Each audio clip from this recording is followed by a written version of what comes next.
34-year-old Ibrahim Traore is the new self-declared leader of Burkina Faso, alongside a group of soldiers. Traore has gone from being a career soldier to the leader of the West African nation. Since assuming power in September 2022, Captain Ibrahim Traore of Burkina Faso has been at the center of significant action and initiatives. Not only has he swiftly responded to terrorism, reclaimed territory, and launched anti-corruption campaigns, but he has also made bold moves such as severing ties with France, cultivating relations with Russia, and successfully navigating the challenging transition to civilian administration. Despite Captain Ibrahim Traore's notable accomplishments, there remains a persistent opposition to his leadership in Burkina Faso. In this video, we aim to provide an overview of the recent assassination attempt on Traore's life and its aftermath. Additionally, we will delve into the topic of Russia's involvement in Africa. Following reports of gunshots near the presidential palace last month, hundreds of protesters gathered in the capital city to demonstrate their support for Burkina Faso's military government. Converging at a central roundabout in Ouagadougou, the protesters expressed their commitment to upholding President Ibrahim Traore's administration. They claimed that earlier in the day, gunfire had erupted in close proximity to the presidential residence, sparking their concerns. While the exact nature of the incident remained unclear to the protesters, their presence aimed to prevent any further untoward developments. The Burkina Faso news agency, AIB, reported that an individual had attempted to assault a palace guard, but fortunately, no injuries or damages occurred. Security forces promptly secured the area surrounding the palace in response. Since the ousting of elected President Roch-Marc Christian Cabret by mutinous soldiers in 2022, Burkina Faso, a landlocked West African nation, has been under the governance of a military administration. Due to Captain Traore's firm commitment to the well-being of his people and the nation, there are those who oppose his leadership. However, their desires to remove him from power will not come to fruition anytime soon, as the people of Burkina Faso stand united in their support for the positive changes Traore has brought about. The trust placed in him by the citizens is unwavering. Moreover, Burkina Faso has been strengthening its ties with Russia, making any possibility of a coup to oust Traore highly unlikely. Russia, recognizing the importance of Traore's leadership, is determined to prevent any such attempts. Just this month, Russia's Foreign Minister, Sergei Lavrov, reaffirmed their support for Burkina Faso in combating militant groups during his extensive tour of West Africa. Lavrov's visit aimed to fill the void left by the traditional Western partners of the region, amidst growing dissatisfaction expressed by some African nations towards long-standing allies like France and the US. Speaking at a news conference in Ouagadougou, Lavrov emphasized that Russia would continue to bolster its assistance to Burkina Faso.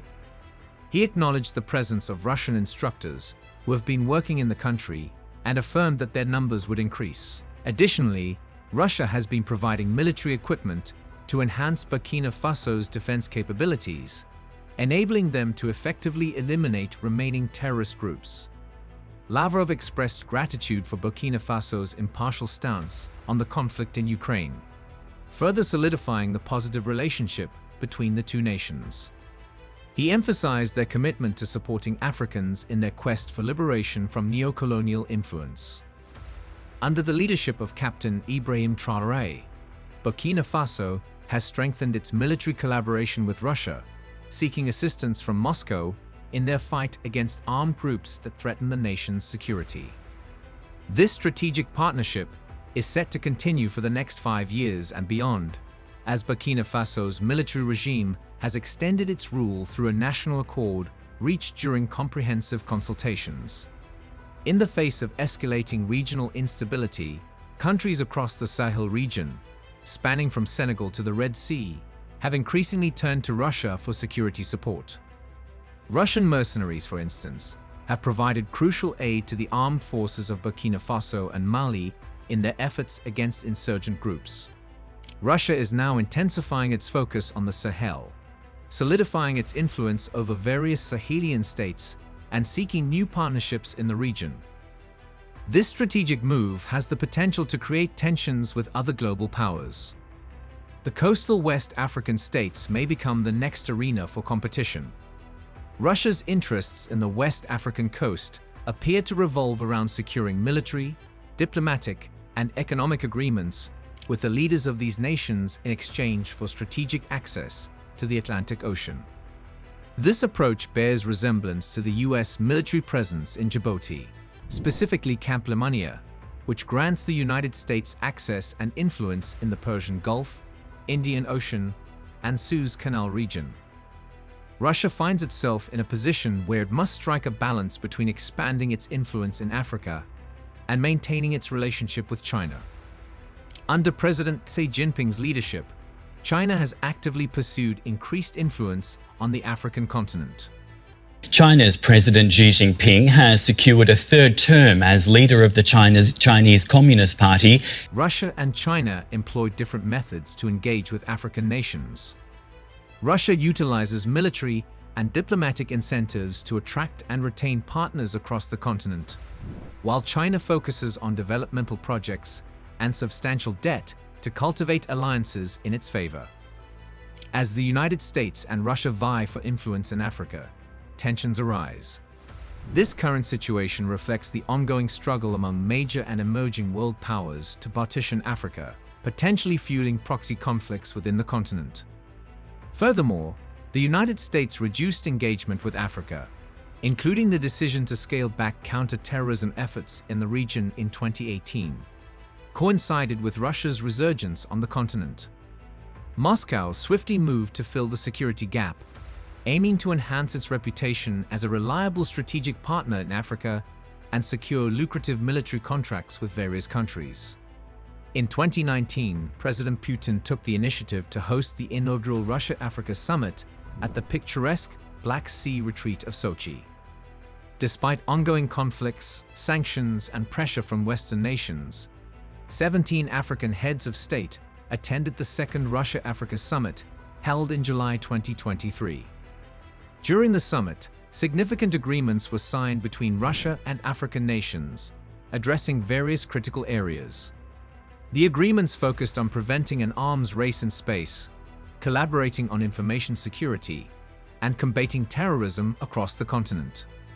Moscow also made a commitment to alleviate further debt burdens for African nations. President Putin further pledged to provide grain shipments to 6 African countries during the summit. Vladimir Putin says Russia will provide free grain to 6 African nations in the coming months. The Russian president made the promise during a summit with African leaders in St. Petersburg.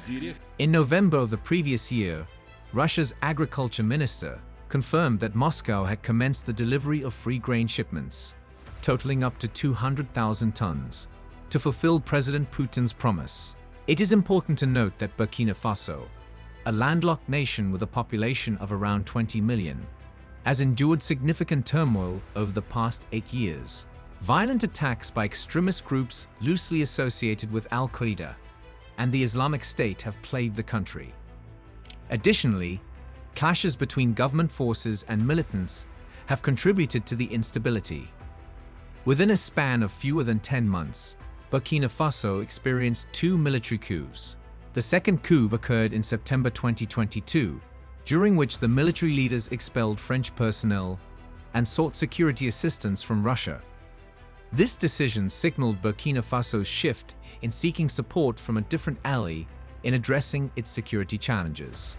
Despite the efforts of leaders, the humanitarian and security situation in Burkina Faso remains challenging. In recent developments, Burkina Faso's military leaders received a new shipment of military drones from Turkey this month, further augmenting their capabilities in the fight against terrorism.